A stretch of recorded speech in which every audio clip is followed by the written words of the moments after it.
Kita semua tahu gemerlapnya K-pop kan, tapi di baliknya ada bayangan gelap yang jarang sekali tersentuh. Hari ini kita nggak cuma akan ngebahas berita utama skandal Burning Sun, kita akan membedahnya sampai ke akar. Ini adalah cerminan bagaimana kekuasaan, status selebritas, dan tumpukan uang bisa jadi senjata buat melumpuhkan hukum, bahkan di jantung kota Seoul sekalipun. Yuk kita masuk ke dalam ruang VIP di mana keadilan seolah nggak punya tempat. Kalimat ini bukan cuma buat drama-dramaan. Ini adalah kenyataan pahit yang terjadi di balik pintu-pintu mewah Burning Sun. Di tempat ini, kekayaan dan ketenaran bukan lagi simbol kesuksesan, tapi udah berubah jadi semacam lisensi untuk berbuat kejahatan. Inilah inti masalah yang akan kita bongkar bersama. Oke, sebelum kita dalami kebusukannya, kita harus lihat dulu panggungnya yang super megah. Burning Sun itu bukan klub malam biasa. Ini adalah mahkota dari distrik paling elit di seluruh Korea Selatan, Gangnam. 213 miliar rupiah. Coba bayangkan, itu pendapatan mereka hanya dalam setahun. Tapi ini bukan cuma soal duit. Angka ini tuh seperti tembok raksasa berlapis emas yang sengaja dibangun buat menyembunyikan semua aktivitas predator di dalamnya. Burning Sun menjual citra kesuksesan, padahal di belakangnya mereka memperdagangkan manusia. Dan siapa wajah di balik semua ini? Ya, Seungri dari Big Bang. Statusnya sebagai idola K-pop global itu jadi magnet yang menarik para elit dan orang-orang kaya. Tapi, status yang sama itu juga layan berfungsi sebagai perisai tak kasat mata yang melindungi semua kejahatan di dalam klubnya. Mereka nggak cuma menjual minuman mahal, mereka menjual ilusi bahwa hukum nggak akan bisa menyentuh mereka. Tapi, yang namanya juga kebusukan, sepinter apapun ditutupi, fasad yang berkilauan ini akhirnya mulai retak gara-gara satu insiden. Sebuah peristiwa yang benar-benar membalikan logika keadilan, di mana korban justru diposisikan sebagai pelaku di mata hukum. Coba deh, perhatikan alur ini baik-baik. Ini adalah pembalikan keadilan yang sempurna. Kim Sang-kyo, orang yang niatnya baik mau menolong, malah berakhir jadi pesakitan. Dia dipukuli, lalu ditangkap oleh polisi yang harusnya melindungi dia, dan puncaknya, dia divonis bersalah. Ini bukan lagi sekedar kesalahan prosedur loh. Ini bukti nyata kalau sistem peradilan di Gangnam bisa dibeli dan diputarbalikan semudah itu. Kekerasan yang terjadi di Burning Sun itu ternyata bukanlah insiden acak. Apa yang berhasil diungkap oleh para jurnalis adalah sebuah sistem. Ya, sebuah sistem eksploitasi seksual yang terindustrialisasi. Sebuah mesin kejahatan yang dirancang dengan presisi yang mengerikan. Senjata utama mereka, GHB. Tapi jangan salah, ini bukan sekedar obat pembius biasa. Ini adalah alat kejahatan yang sangat canggih. Penggunaannya itu strategis banget, direncanakan secara forensik.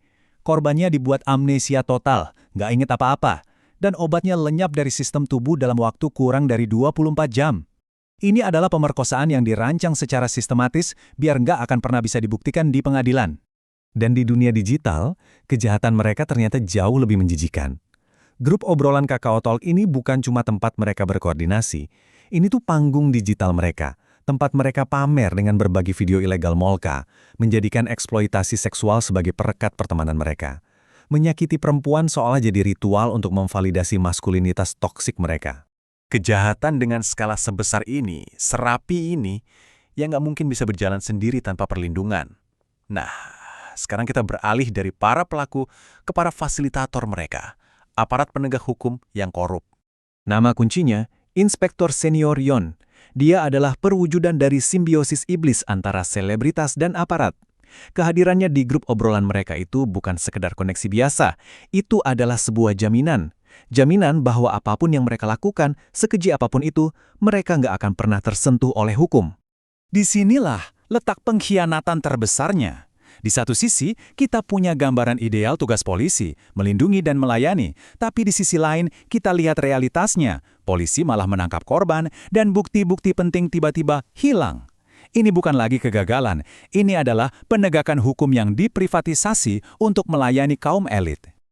Setelah kemarahan publik meledak dan semua bukti terbongkar, sampailah kita pada babak akhir di pengadilan. Kita semua berharap keadilan ditegakkan kan? Tapi ternyata, akhir dari cerita ini justru menjadi anti klimaks yang sangat melukai rasa keadilan publik. Coba deh, lihat angka-angka ini. 5 tahun, 2,5 tahun, dan untuk sang fasilitator utamanya, Seungri, cuma 1,5 tahun. Untuk kejahatan pemerkosaan, perdagangan manusia, dan korupsi sistemik, vonis ini rasanya seperti lelucon yang tragis. Pesan yang dikirim oleh pengadilan sangat jelas. Kalau kamu kaya dan terkenal, nyawa dan martabat orang lain dihargai sangat murah. Inilah fakta yang paling menusuk. Setelah hukuman yang luar biasa singkat itu, semua pelaku utama dalam skandal ini sekarang sudah bebas. Mereka sudah kembali ke masyarakat, sementara para korban terus hidup dengan trauma seumur hidup mereka. Jadi, apa artinya ini semua? Skandal Burning Sun memaksa kita untuk melihat jauh ke balik citra sempurna yang diproyeksikan oleh gelombang Korea atau Hallyu yang kita kenal. Penting banget buat kita pahami, Burning Sun itu bukan sekedar apel busuk di antara apel-apel yang baik. Bukan. Ia adalah buah beracun dari pohon yang akarnya sudah lama sakit, pohon budaya patriarki yang mendarah daging, obsesi gila terhadap status, dan sistem peradilan yang bisa tunduk pada uang. Inilah bayangan gelap yang selalu mengikuti gemerlapnya industri hiburan Korea. Pada akhirnya, pertanyaan ini kembali kepada kita semua. Kecintaan kita pada musik dan budaya K-pop seharusnya tidak membuat kita buta terhadap kebusukan yang bisa bersembunyi di baliknya. Analisis ini tujuannya bukan untuk membenci, tapi untuk menuntut akuntabilitas. Jadi pertanyaannya bukan hanya di mana kita harus menarik garis batas, tapi juga apa yang akan kita lakukan setelah garis itu kita tarik.